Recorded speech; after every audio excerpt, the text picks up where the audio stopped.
Cardano smart contracts are finally here. This is a moment that millions of ADA holders have been waiting for, including me. There are dozens of dApps waiting to deploy on Cardano, but none of them have made their debuts yet. This is primarily because of Cardano's unique eUTXO model, which has caused concurrency issues for some dApps. However, many Cardano projects recently revealed their success in overcoming these development hurdles, and some of them are moments away from launch. We are now on the brink of another explosion in crypto innovation, the likes of which has not been seen since Ethereum launched back in 2015, and early adopters will stand to reap the greatest rewards. Today, I'm going to give you a quick overview of Cardano, briefly explain the concurrency issue, and tell you about a few Cardano dApps that could have some serious potential.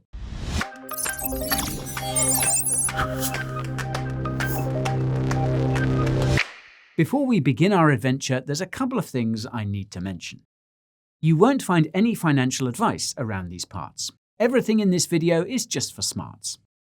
Also, ADA is in my cryptocurrency portfolio, and if you're subscribed to my weekly newsletter, you already know.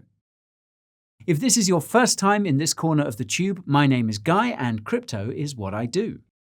The Coin Bureau is your one-stop shop for building up those crypto chops. Coins, tokens, news, reviews, exchanges, tutorials, and market moves. If what I just said fired some neurons in your head, subscribing to the channel and pinging that notification bell is what I recommend. There's no time to waste, which is why the timeline in this video has been spaced. Give it a skim and skip ahead if you wish. Just know that watching the whole way through will help that info stick. So, any objections? Good. Let's begin the first section. If you've somehow never heard of Cardano, here's the elevator pitch. Cardano was founded in 2015 by Ethereum co-founder Charles Hoskinson. Cardano's development is overseen and coordinated by the Cardano Foundation, a Swiss non-profit which commissions various companies to do the dirty work. You know, the coding and stuff. Two of these companies are Input Output Hong Kong, aka IOHK, and Emergo. The former focuses on Cardano's research and development, whereas the latter focuses on building partnerships. The Cardano mainnet went live in late September 2017, which means we're coming up on Cardano's 4-year anniversary. Now, in contrast to most cryptocurrency projects, Cardano has taken a very academic approach to development, with over 100 peer-reviewed research papers about revolutionary crypto technologies, many of which have been added to its blockchain. Cardano is still far from complete, though it has met many of its major development milestones in just the last year. The most recent of these was the introduction of Cardano's smart contract functionality on September the 12th. This puts Cardano on the same playing field as other smart contract cryptocurrencies such as Ethereum, Polkadot, and Solana, though some would argue this has always been the case. As you've probably noticed, Cardano's ADA is the third largest cryptocurrency by market cap. It has a maximum supply of 45 billion and it's used for staking, governance, and to pay for transaction fees on Cardano.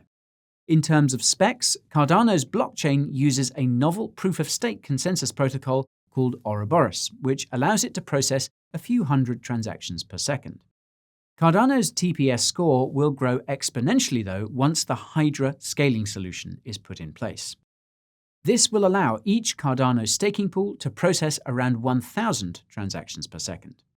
Given that there are currently 3,000 Cardano staking pools, if Hydra was implemented today, Cardano would be able to handle around 3 million transactions per second.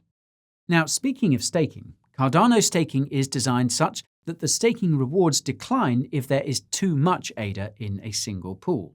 This encourages decentralization, and Cardano has become the most decentralized cryptocurrency as a result. ADA staking rewards are currently around 4.5% per year, and the fact that there is no staking lock or unlock time makes it a no-brainer to do so, hence why nearly 70% of ADA's supply is currently being staked. This makes Cardano the highest value blockchain by active stake. Now, to top it all off, Cardano boasts over 1.6 million wallets, which I believe makes it the third largest cryptocurrency by user count after Bitcoin and Ethereum, fourth if you believe the numbers on the Binance Smart Chain. With all these bullish facts and figures, you might be surprised to know that a lot of people have been hating on Cardano, even after the release of its smart contract functionality. Most of this FUD has focused on concurrency concerns relating to Cardano's eUTXO model, which caused issues for some users and developers during Cardano's smart contract testnet in early September. Now, I know all this stuff sounds super complicated, but it's actually fairly easy to understand, and I reckon it's something that's important to know regardless if you're for or against Cardano. So, UTXO stands for Unspent Transaction Output, and it's a transaction model used by Bitcoin. UTXO is designed to mimic a cash transaction in a digital way. Now, to understand how, I'll use a modified version of the analogy used by OccamFi, one of the projects building on Cardano. And I'll leave a link to that blog post in the video description if you're interested. So, imagine you wanted to buy a can of Coke from a vending machine. There are two ways you can do this. Either you can use cash, or you can tap that little terminal thingy with your debit or credit card. If you decide to pay for that can of Coke with your card, behind the scenes, the $2 you paid would be transferred from your bank account to the bank account of whoever owns the vending machine. This is basically how transactions work on Ethereum. Ethereum uses an accounts-based transaction model like the regular banking system, and you can see this when you look at any transaction on Ethereum's blockchain explorer. Now, if you decided you wanted to pay for that can of Coke with cash, you put in your $5 bill into the machine, it takes $2 and spits out $3 as change. This is a small but significant detail because even though you put in the whole $5, the $3 you got back as change was not actually spent, hence the term unspent transaction output. This is how transactions work on Bitcoin, and this is what you see when you look at any transaction on Bitcoin's blockchain explorer.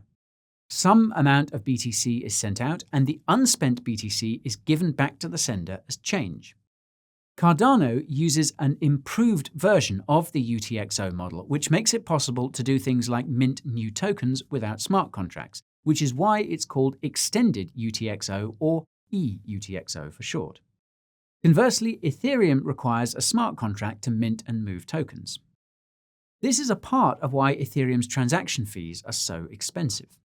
Now, while Cardano's approach means its dApps will be much cheaper to use and also faster, many of them could experience concurrency issues if they're not designed properly. Concurrency is pretty straightforward. It basically means that multiple people can use an application at the same time. So, to build on the vending machine example, suppose there were suddenly a dozen people trying to buy a can of Coke from the same vending machine all at once. If they're all using cards, this wouldn't be an issue. Everyone could just tap whenever they wanted, and the vending machine would spit out the Coke cans right into their hands. However, if they're all using cash, each person must wait for the person in front of them to get their change before they can put their own money in to get an ice-cold Coke. No, this video isn't sponsored by Coke, by the way. This is essentially what happened with MinSwap, the first dApp that deployed to Cardano's testnet. Thousands of people were trying to use the DEX at the same time, and they were stuck waiting for each person in front of them to finish their transaction before being able to execute their own. Now, thankfully, many projects have since found solutions to Cardano's concurrency issue, including MinSwap. This brings me to the first promising project coming to Cardano, and that's Sundaeswap. Sundaeswap was founded in April this year, and it's managed to gather quite a large following on social media. As the name suggests, Sundaeswap is an AMM DEX like Uniswap, and it's also hoping to become Cardano's leading DEX, as well as a hub for initial DEX offerings, or IDOs, for new Cardano projects. What separates Sundaeswap from other DEXs is that its front end will be hosted on the Interplanetary File System, or IPFS, which will make it fully decentralized, unlike other DEXs we've seen in the news lately. Sundaeswap will distribute its Sunday tokens via its initial stake pool offering, or ISO, which will see Sunday tokens sent to any Cardanians who staked their ADA in the Sundaeswap stake pool. What's awesome is that Sunday's supply will be quite evenly distributed, with 55% going into the hands of its users and community over time once the DEX launches. While a date for Sundaeswap's launch has not yet been set, it looks like the Sundaeswap ISO and testnet will take place in Q3 with a full deployment by year's end. Sundaeswap has been posting development updates on its Medium, and I'll leave a link to it in the description if you want to keep up with the project. The second promising project coming to Cardano is Ardana. Ardana was also founded around April, and it hasn't received nearly the amount of attention that it deserves. This is because Ardana will be the maker DAO of Cardano, meaning it will make it possible to mint a US dollar stablecoin called SUSD using ADA as collateral. What separates Ardana from most other stablecoin projects is the ability to mint SUSD using staked ADA, which will unlock an insane amount of liquidity and introduce new use cases. Not only that, but Ardana aims to introduce stablecoins pegged to other currencies, and all these stablecoins will be tradable on Ardana's DanaSwap DEX. In terms of tokenomics, Dana token holders will have governance over all Ardana protocols and will even earn a cut of protocol fees in the form of Dana and eventually ADA. Beyond that, it looks like the details are still being hammered out, and we won't see Ardana's dApps go live until later this year. You can get a bird's eye view of what Ardana has in store and when by checking out its live roadmap, which I'll leave a link to in the description. The third promising project coming to Cardano is Meld. Meld was founded in March 2021, and it's currently in the middle of its own ISO, which will last until the end of the year. Meld is a DeFi protocol comparable to Aave on Ethereum, meaning it makes it possible to lend and borrow tokens on Cardano. What separates Meld from other borrowing and lending protocols is its support for fiat currency lending and borrowing, which will obviously require KYC. Cryptocurrency borrowing and lending need not apply. Meld is also looking to bridge its protocol to Polygon, Ethereum's leading Layer 2 blockchain. And you can learn more about Polygon by clicking that link up there in the top right. Now, all of Meld's features will be accessible through the Meld mobile app, which is currently in development and will eventually offer a physical debit card that will make it possible to spend both fiat and crypto. When it comes to the Meld token, its tokenomics are much further along than most Cardano projects. Meld has a maximum supply of 4 billion, 20% of which will go to ISO participants. Meld will obviously be used to govern the protocol, act as insurance for protocol funds, and offer various perks such as fee discounts. Like the other Cardano projects I've mentioned so far, Meld is hoping to launch its lending and borrowing dApp by 2022, and we should see its multi-crypto wallet go live well before then. I'll leave a link to its website in the description if you want more information. Now, the fourth promising project coming to Cardano is Drunken Dragon Games. Drunken Dragon Games was founded in April 2021, and it's currently distributing its NFTs to Cardanians, delegating to its stake pool. In case you haven't noticed, Drunken Dragon Games is an NFT game on Cardano akin to Axie Infinity on Ethereum.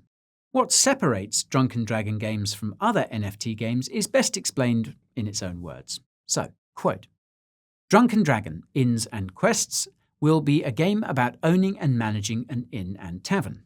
You'll be able to collect furniture of deep fantasy, which expands and gives functionality to your establishment, and adventurers of rich character who will live at the inn and drink, sleep, celebrate, and take on an adventure when townsfolk arrive offering quests. Sounds like my kind of game. Now, although Drunken Dragon Games is still a way away from launch, its NFTs are already selling for tens of thousands in ADA on its dedicated marketplace. This just goes to show you how crazy the NFT space has become, and you can get my latest hot take by following the link up there. If you're wondering what the timeline is looking like for Drunken Dragon Games, it looks like it won't be complete until 2024. Now that said, by Q2 next year, inns will be available on mobile and, quote, adventurers will start interacting with the furniture and with each other in many interesting ways.